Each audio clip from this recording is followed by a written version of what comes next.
Cylinder sir पर रखकर और 20-50 औरत लेकर यूं करती थी, सिलेंडर की महंगाई मारी और जब नागिन डांस। उस आंटी का पता नहीं कुंभकर्ण भी नींद से उठ जाता अब तक, और वो आंटी आज तक जो नींद से नहीं उठी, सिलेंडर 1100 रुपए। अरे चलाना है बुलडोजर तो चलाओ। मेरे नौजवान तैयारी करते हैं, दिन रात जागते हैं, सुबह शाम दौड़ते हैं, मेहनत करते हैं। मेरा नौजवान 5 फुट 6 इंच का होता है, सीना उसका 38 इंच का होता है, रान उसकी 36 इंच की होती है। वो 1.5 किलोमीटर 15 मिनट में दौड़ने का काम करता है, और आप पर्चा लीक कराते हो उन बेईमानों के खिलाफ जो पर्चा लीक कराते हैं। ऐ योगी मोदी सरकार, उनके घरों पर बुलडोजर चलाओ तो हम जब जाने। तुमने इस देश के अंदर राहुल गांधी। नमस्कार, आप देख रहे हैं DS4, मैं हूं आपके साथ नफीसा। 42वां दिन राहुल गांधी की भारत छोड़ो न्याय यात्रा संभल जिले पहुंच चुकी है। कुछ ही दूरी पर यात्रा का काफिला है, लेकिन उससे पहले ही सड़कों पर आपको जमावड़ा दिख जाएगा, यानी कि भीड़ जमा हो चुकी है राहुल गांधी की एक झलक पाने के लिए, यात्रा के मायने समझने के लिए, और कहीं ना कहीं 2024 का चुनाव जिसकी बिसात बिछा चुके हैं खुद प्रधानमंत्री नरेंद्र मोदी, तो दूसरी तरफ राहुल गांधी की यात्रा। लेकिन अखिलेश यादव और राहुल गांधी अगर साथ आ रहे हैं तो क्या बीजेपी का चुनावी रथ, विजय रथ रोक पाएंगे? तमाम सवाल और सवालों पर चर्चा कर लेते हैं, लेकिन जरूरी हो जाता है यहाँ संभल जिले के जो समस्याएं है वो जानना, क्योंकि राहुल गांधी न्याय की बात कर रहे हैं और अन्याय के खिलाफ लड़ाई लड़ रहे हैं। बार बार कहते दिखते हैं कि नफरत के बाजार में मोहब्बत की दुकान। तो चलिए संभल की जनता से जान लेते हैं कि आखिर मोहब्बत की दुकान कितनी पसंद आ रही है। क्या 2024 में भी मोहब्बत की दुकान खुल पाएगी? मेरे साथ तमाम जो युवा साथी बिहार उम्र के लोग दिख रहे हैं, लेकिन उससे पहले आपको दिखा दूं बैनर पोस्टर में समाजवादी पार्टी के पोस्टर आपको यहाँ देखने को मिल रहे होंगे, यानी कि समाजवादी पार्टी का समर्थन। अखिलेश यादव खुद यात्रा में शामिल हो सकते हैं, कल इस तरीके की खबरें भी है। सीधे तौर पर चर्चा आप ही से करती हूँ। सर, युवा साथी है, कैसे देख रहे हैं इस यात्रा को? क्या समझ पा रहे हैं राहुल जी क्या कह रहे हैं कि मोहब्बत का पैगाम, मोहब्बत की दुकान, क्या समझ रहा है युवा से? देखिए, राहुल गांधी जी एक एकता का संदेश देने आए हैं। हम लोग समाजवादी से हैं, लेकिन हम राहुल गांधी जी के साथ हैं, और एक ऐतिहासिक समर्थन पूरे देश के अंदर पहले साउथ इंडिया में मिला, अब नॉर्थ इंडिया में बहुत अच्छा समर्थन राहुल गांधी जी के साथ है। संभल की जनता, पूरी जनता इंडिया अलायंस के साथ है। लेकिन पहले दोनों जोड़ी ये निकली थी, राहुल जी और अखिलेश जी, तब फ्लॉप हो गई थी। अब क्या लगता है कि क्या हिट हो पाएगी? देखिए, इस बार जनता का पूरा समर्थन मोदी और योगी जी के खिलाफ है, और इस बार इंडिया अलायंस को ही जनता वोट देगी। चलिए, इंडिया अलायंस की चर्चा यही थी क्योंकि लगातार खबरें आ रही थी कहीं ना कहीं डगमगा जाएगा, लेकिन अब कह रहे हैं हम साथ चलेंगे। सर, चल पाएंगे? 2024 तक टिक पाएंगे? आप दोबारा सवाल कीजिए, जो आप तो कम सुनाया। अखिलेश यादव राहुल गांधी साथ तो आ रहे हैं, खबरें तो चल गई, लेकिन 2024 तक टिक पाएंगे? पीएम मोदी को चुनौती दे पाएंगे? देखिए, आपको एक बात माननी होगी कि देश के युवा, देश की आवाम बदलाव चाहती है, और अखिलेश जी ने, राहुल जी ने जो फैसला किया है वो देश हित में किया है, और जो देश का हित नहीं चाहते वो जा रहे हैं भाजपा के साथ, और जो देश का हित चाहते हैं वो आ रहे हैं इंडिया गठबंधन के साथ। और ये दो लड़कों की जोड़ी, आपने कहा ना, भैया से सवाल किया था कि अरे भाई सुन लो, बात सुन लो, जिंदाबाद मुर्दाबाद बहुत करते रहे, बात सुनो काम की। 22 के चुनाव में कमाल नहीं कर पाए, 22 के चुनाव में, उससे पहले आए थे साथ, उससे पहले भी 22 के और 19 के चुनाव में जो ना जनता को नशा था, कहे का नशा था, धर्म का नशा, मुसलमानों को भी और हिंदुओं को भी। किसी को मस्जिद का नशा था, किसी को मंदिर का नशा था। अब सबका नशा उतर गया है। किसान का नशा भी उतार दिया इस सरकार ने, नौजवान का नशा भी उतार दिया है, जवान का भी उतार दिया है, ट्रक ड्राइवरों का भी उतार दिया, मेरी माँ बहन बेटियों का भी उतार दिया है। मुसलमान का नशा तो ऐसे उतारा, मुसलमान हमेशा देश को बचाने वाले सेकुलर लोगों को वोट देता है, मगर वो भी कहीं ना कहीं हम लोग बिरादरी पर वोट देते थे। किसान का नशा ऐसे उतारा, मेरा यूरिया का कट्टा 50 किलो का 40 किलो का कर दिया। मोदी जी की नहीं, देश के प्रधानमंत्री की किसानों की आय दुगनी करने का तरीका, सिस्टम अलादीन का चिराग, 50 किलो का कट्टा 40 किलो का कर दिया। मेरा डीजल जो 60 रुपए लीटर मिलता था वो 90 रुपए कर दिया। मेरी जो मजदूर को 300 की देता था वो 450 की हो गई। मेरे गन्ने का रेट 7 साल में 20 रुपए बढ़ाया। मेरे मसूर का, मेरे मेथे का, मेरे अरहर का, मेरे सरसों का कोई रेट नहीं बढ़ा। और जब मार्केट में हम खरीदने जाएंगे तो तेल 200 रुपए किलो, तेल 200 रुपए किलो। अरे वाह मोदी जी, क्या लॉटरी सिस्टम चलाया है। इस देश के प्रधानमंत्री ने ऐसा लॉटरी सिस्टम चलाया है, और फिर लेकर आ गए एक बुलडोजर। और यूपी की सरकार चलाने वालों तो चलाओ, जिसने हमारे किसान भाइयों पर ऊपर गाड़ी चलाई थी थी, बुलडोजर चलाओ उसके घर पर, चलाओ बुलडोजर। मेरी माँ और बहनें जो धरना दे रही थी जंतर मंतर पर 100 दिन तक, 108 वो पहलवान मेरी माँ और बहनें, चलाओ बुलडोजर उनके ऊपर।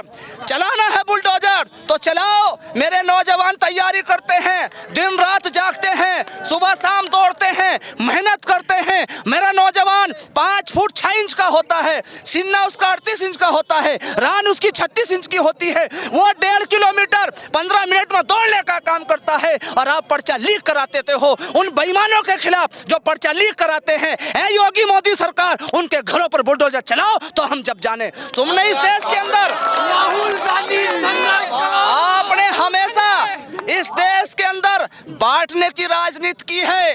भाजपा वालों में और अंग्रेजों में सिर्फ एक फर्क है, अंग्रेज गोरे थे और ये काले हैं, बाकी कोई और फर्क नहीं है, बाकी कोई और फर्क नहीं है। आपने देखा होगा जब गैस सिलेंडर 420 का हुआ तो मैंने देखा अखबार में, टीवी पे, एक आंटी सिलेंडर सर पर लिए, सिलेंडर आंटी, और डांस, नागिन डांस कर रही थी। और अब सिलेंडर 1100 का, उस सिलेंडर आंटी का आज तक पता नहीं कहाँ हुई। किसकी बात कर रहे हो और कैसे करके दिखाते, वापस से दिखाते? मुझे ये नहीं पता कौन है वो, मैं तो अखबार में टीवी में देखता। एक और बार दिखा। सिलेंडर सर पर रख और 20-50 औरत लेकर यूं करती थी, सिलेंडर की महंगाई मारी और जब नागिन डांस, नागिन डांस। उस आंटी का पता नहीं, कुंभकर्ण भी नींद से उठ जाता अब तक, और वो आंटी आज तक जो नींद से नहीं उठी, सिलेंडर 1100 रुपए। अरे वाह, देश को चलाने वाले देश को ऐसा चला रहे हैं, वाह क्या अलादीन का चिराग है।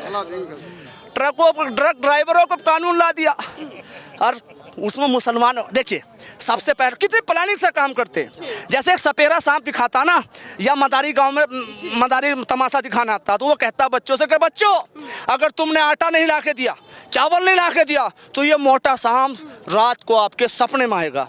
तो मैं भी जब बचपन में था, दादी की चोरी से, माँ की चोरी से जेब में आटा भर कर मदारी गुला कर देते थे। ऐसा डर जनता के बीच में बिठा दिया है इन सरकारों ने कि हिंदुओं, अगर ये हमारी सरकार नहीं रही तो मुसलमान तुम्हें खा जाएंगे। और दूसरी सरकारों ने कहा कि मुसलमानों, अगर बीजेपी रही तो ये हिंदू तुम्हें खा जाएंगे। अब भैया बिरयानी खाने चले गए मोदी जी पाकिस्तान, और ये हिंदू मुसलमान लठ चला रहे हैं। अब हिंदू मुसलमान आपस में लठ नहीं चलाने के, अब ये मिलकर रहेंगे। इस देश की जनता को सबक मिल चुका है इन 10 सालों में कि अगर हम लड़ेंगे तो बर्बाद होंगे, और हमको मिलकर रहना होगा तो देश भी आबाद रहेगा और हम भी आबाद रहेंगे। पहले से ही बहुत जागरूक है, लेकिन क्या राहुल गांधी की यात्रा जो चल रही है सर, न्याय की बात कर रहे हैं, आपने तमाम मुद्दे गिनवा दिए, बखूबी गिनवाए हैं, लेकिन क्या आपको लगता है जो ये अन्याय हो रहे हैं वो ये न्याय यात्रा के जरिए पाट पाएंगे, ये खत्म हो पाएगा? देखिए बिल्कुल होंगे। मैं सैल्यूट करता हूँ यहाँ के हिंदू भाइयों को, मैं सैल्यूट करता हूँ मुसलमान सिख ईसाई भाइयों को। इन्होंने राम मंदिर को बहुत राम मंदिर कर रखा था। सुप्रीम कोर्ट ने आदेश दिया है, वो मंदिर सुप्रीम कोर्ट के आदेश पर बना है, और सुप्रीम कोर्ट के आदेश का पालन इस देश के हिंदू मुसलमान सिख ईसाई भाइयों ने किया है।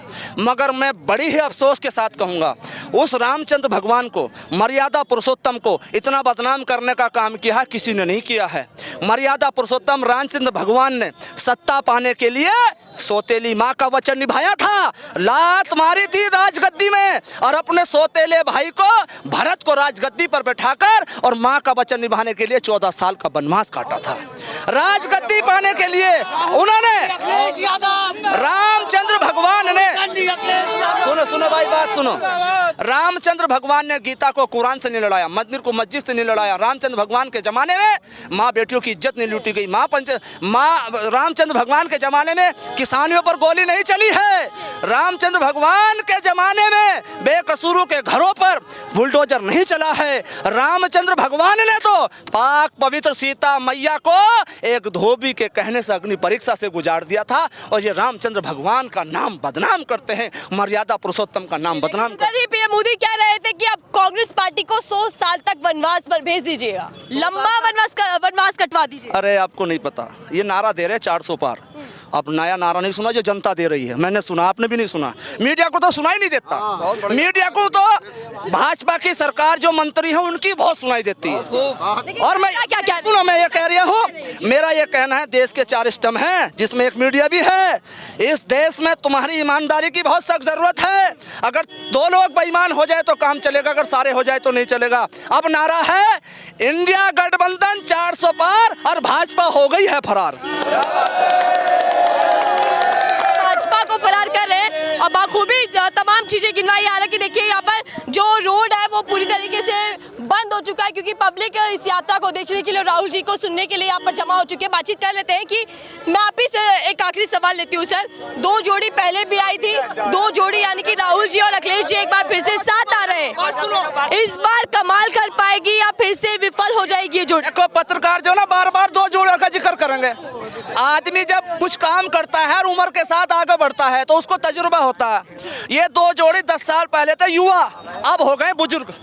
तो मैं भी बुजुर्ग हो गया, तो जो तजुर्बा मुझे 10 साल पहले नहीं था वो अब हो गया है। तो ये 2 जोड़ी अब कमाल करके दिखाएगी और भाजपा वाले गुणा भाग कर रह जाएंगे। हुआ कैसे, याद रखना मेरी बात। तो अब लेकिन जयंत चौधरी को तो तोड़ लिया, एनडीए में शामिल हो गए, कह रहे हैं कि पीएम मोदी ने मेरा दिल जीत लिया। आपको नहीं लग रहा है कि करके सारे उधर खेमे में जा सकते? जयंत चौधरी कौन है?